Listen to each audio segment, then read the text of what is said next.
오늘 우리에게 주시는 하나님의 말씀은 요한복음 18장 15절에서 27절까지 말씀입니다. 15절 시몬 베드로와 또 다른 제자 한 사람이 요한을 말합니다. 예수를 따르니 이 제자는 대제사장과 아는 사람이라. 예수와 함께 대제사장의 집들에 들어가고 베드로는 문 밖에 서 있는지라. 대제사장을 아는 그 다른 제자가 나가서 문 지키는 여자에게 말하여 베드로를 데리고 들어오니 문 지키는 여종이 베드로에게 말하되 너도 이 사람의 제자 중 하나가 아니냐 하니 그가 말하되 나는 아니라 하고 그때가 추운 거로 종과 아래 사람들이 불을 피우고 서서 쬐니 베드로도 함께 서서 쬐더라. 아멘. 예수님이 끌려가실 때 따라온 제자가 두 명입니다. 요한과 베드로입니다. 그런데 요한은 대제사장과 잘 아는 사이입니다. 그래서 대제사장 집으로 들어갔습니다. 그런데 베드로는 들어가지 못하고 있었죠. 그래서 요한이 베드로를 대제사장 집으로 데리고 들어갑니다. 그랬더니 그 중에 한 여종이 베드로를 알아보고 말합니다. 너는 예수님의 제자가 아니냐? 베드로는 아니라고 시치미를 뗍니다. 25절 시몬 베드로가 서서 불을 쬐더니 사람들이 묻되 너도 그 제자 중 하나가 아니냐? 베드로가 부인하여 이르되 나는 아니라 하니 대제사장의 종 하나는 베드로에게 귀를 잘린 사람의 친척이라 이르되 네가 그 사람과 함께 동산에 있는 것을 내가 보지 아니하였느냐? 이에 베드로가 또 부인하니 곧 달기 울더라. 아멘. 날이 추워서 베드로가 불을 쬐러 갔습니다. 불을 쬐니 밝아서 얼굴이 드러나죠. 그랬더니 사람들이 베드로를 또 알아봅니다. 너는 예수의 제자다. 그랬더니 베드로가 또 아니라고 합니다.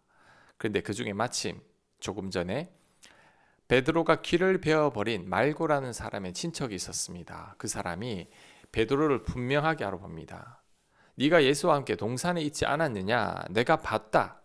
그러자 베드로가 또 부인합니다. 세 번째 부인하게 된 거죠. 다른 복음서에는 베드로가 저주하고 맹세까지 합니다. 나는 예수의 제자가 아니라는 거죠. 내가 예수의 제자라면 손에 장을 치지겠다는 겁니다. 그런데 그때 마침 달기 웁니다. 마태복음에는 베드로가 물러나 심히 통곡했다고 기록하고 있습니다. 이 본문을 묵상하면서 이런 질문을 던져봤습니다. 베드로가 예수님을 왜 따라갔을까? 다른 제자들은 다 떠났는데 베드로는 왜 따라가서 이런 수모를 당하는 걸까?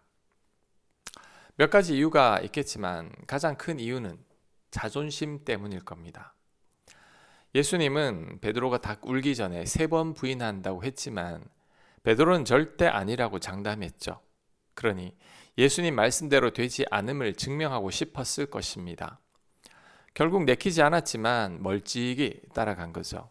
이건 따라간 것도 아니고 안 따라간 것도 아니죠. 두려움에 따라간 척한 것입니다. 그래야 나중에 제자들에게 큰 소리라도 칠 것 아닙니까? 그런데 결과는 안 따라간 것보다 더 못하게 됐습니다. 자존심 지키려다가 가장 못난 제자가 되고 말았죠. 이런 베드로를 보면서 우리는 자존심을 내려놓아야 한다는 것을 배울 수 있습니다. 안 그러면 우리도 베드로처럼 창피와 수모를 당하게 될 것입니다. 특별히 자존심은 상처와 연관이 있습니다.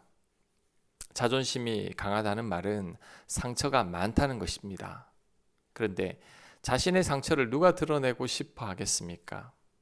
결국 자존심이 센 사람들은 자신의 상처를 감추기 위해 자신의 잘못을 인정하려고 하지 않습니다. 자신의 약점도 보이지 않으려고 합니다. 혹 자신의 잘못이나 약점이 드러났을 때는 자존심이 상해서 굉장히 화를 많이 내죠. 이것은 베드로를 보면 알 수 있습니다. 예수님이 3번 부인한다고 하자 베드로는 절대 아니라고 화내면서 맹세까지 합니다. 말고의 귀를 자른 것도 굉장히 충동적인 행동이죠. 이것도 자신이 다른 제자들보다 스승을 더 위한다는 것을 증명하려는 것입니다. 결국 자신의 자존심을 내세우려는 행동이죠. 혹시 내 잘못과 허물을 절대 시인하고 싶지 않습니까? 내가 다른 사람의 평가에 더 예민하게 반응합니까? 남들과 끊임없이 자신을 비교하고 있습니까? 누가 내 기분을 상하게 하면 공격적으로 변합니까? 그렇다면 내가 자라면서 상처를 차곡차곡 받은 것입니다. 그래서 내가 쓸데없이 자존심만 센 거죠. 이런 자존심은 반드시 내려놓아야 합니다. 안 그러면 베드로처럼 과장된 삶을 살게 됩니다. 그렇다면 어떻게 하면 나의 자존심을 내려놓을 수 있을까요? 나의 약함을 감추지 말고 드러내야 합니다. 나의 약함을 자꾸만 시인해야 합니다. 베드로는 강한 자가 아닙니다. 강한 자처럼 보이지만 사실 지극히 약한 자죠. 자신의 약함을 시인하기 싫어서 과장된 말을 하고 허세를 부렸던 것입니다. 예수님을 부인하지 않겠다고 큰소리 치는 것도, 무리를 걷겠다고 나댄 것도, 절대 예수님 발을 씻길 수 없다고 고집 피웠던 것도 결국 자신의 약함을 보이기 싫은 거죠. 그러다가 결국 자신의 약함을 완전히 다 드러내게 됐습니다. 내가 유난히 자존심이 세다고 생각한다면 의도적으로라도 나의 약함과 잘못을 시인해야 합니다.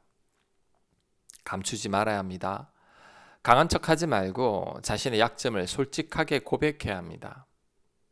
자신을 포장하지 말고 민낯을 자꾸만 드러내야 합니다. 타인을 찾아가 도움도 청할 수 있어야 합니다. 내 약함을 드러내지 않는 한 내 자존심은 좀처럼 꺾이지 않습니다. 그러면 평생 발톱을 날카롭게 드러내며 예민하게 살게 되는 거죠. 이렇게 피곤한 인생을 살게 되면 병듭니다. 상처가 점점 더 곪다가 터지죠. 특히 자존심은 사람들과 관계 속에서 발생하기 때문에 인간관계 속에서도 어려움을 많이 겪게 됩니다. 그래서 하나님께서 특별히 쓰시고자 하는 사람은 하나님께서 그 사람을 위해서 자존심을 완전히 꺾어버립니다. 그래야 그 사람이 자유를 얻기 때문이죠. 그래야 하나님께 쓰임을 받을 수 있기 때문입니다.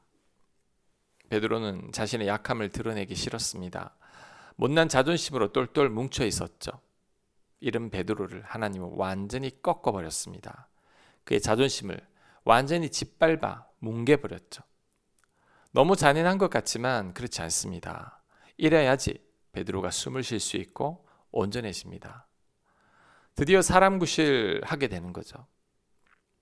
자존심을 버리고 겸손히 하나님만을 구하게 되는 겁니다. 그러니 내가 자존심으로 똘똘 뭉쳐 있다면 나의 약함을 자꾸만 시인해야 합니다. 감추지 말고 내 부족함을 드러내야 합니다. 끊임없이 나의 약함을 고백해야 합니다. 내가 잘못한 것은 솔직하게 고백할 수 있어야 합니다. 나는 아무것도 아님을 자꾸 상기시켜야 하죠. 그럴 때 내 못난 자존심이 서서히 사라집니다. 자신의 약함을 깨달은 베드로처럼 되는 거죠. 그때 하나님 은혜가 머무는 자가 되는 겁니다. 그리고 내 자존감을 높여야 합니다. 자존심은 차곡차곡 받은 상처이고 자존감은 차곡차곡 받은 사랑이라는 말이 있습니다. 자존심은 상처와 연관되어 있고 자존감은 사랑과 연관이 되어 있습니다. 상처 많이 받으면 쓸데없이 자존심만 높아지고 사랑 많이 받으면 자존감이 높아집니다.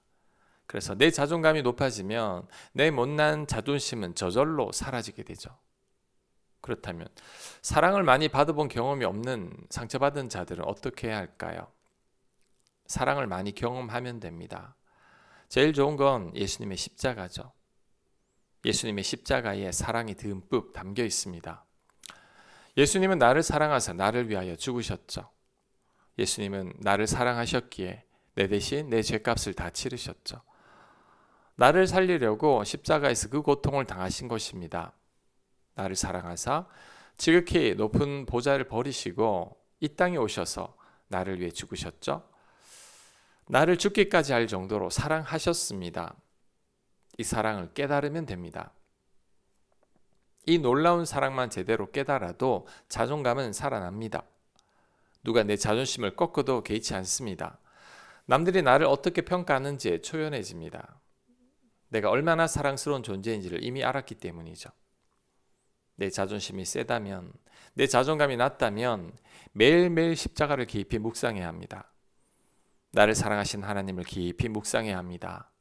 내가 얼마나 큰 사랑을 받았는지를 깨달아야 합니다. 그럴 때 내 자존감이 회복될 겁니다. 못난 내 자존심도 사라질 겁니다. 그럴 때 내가 자유함을 누릴 수 있게 되는 거죠. 내 못난 자존심과 상처는 빨리 내려놔야 합니다. 하나님께서 내 자존심을 꺾어버리기 전에 빨리 내려놔야 합니다. 그래야 내가 베드로처럼 실수하지 않게 될 것입니다. 십자가 사랑을 깊이 묵상하십시오.